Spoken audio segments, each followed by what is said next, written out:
million on speeding up the mail.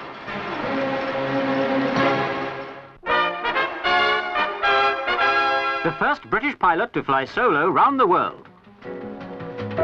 Sheila Scott making an attempt on Amy Johnson's London to Capetown record in the famous Piper Comanche in which she flew round the world.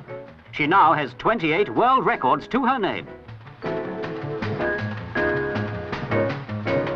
But as well as fighting bad weather and fatigue, long-distance flying involves mountains of paperwork to get flight clearance along the route. Paradoxically, it was paper that was to let her down.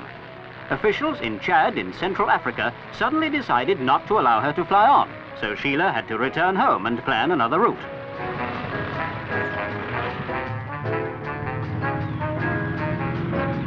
But she's also planning another record attempt before the end of the year. Round the world over the poles. Hope the Eskimos don't object. A flight from Canada proved far less troublesome for 22-year-old Elizabeth Ann Reid. She's the first girl to win a scholarship awarded by a British machine tool company. And she's flown over here from Toronto for a 15-week course to find out how an engineering company ticks.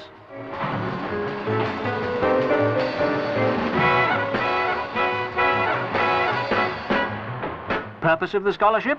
To allow students to travel overseas and gain experience in different branches of industry. Liz Reid is actually studying nutrition at Toronto University, but says this engineering trip is giving her plenty of food for thought. The blonde in the miniskirt is Rosemary Brimblecombe, the best-looking bus driver in the business.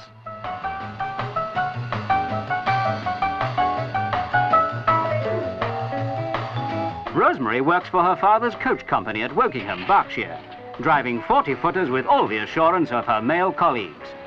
But then she's been driving since she was 17.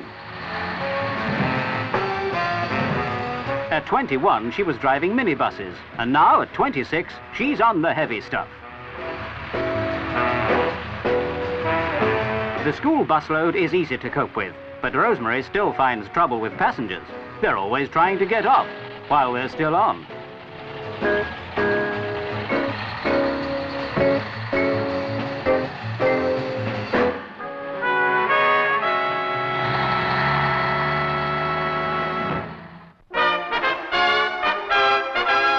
The familiar sound and fury of a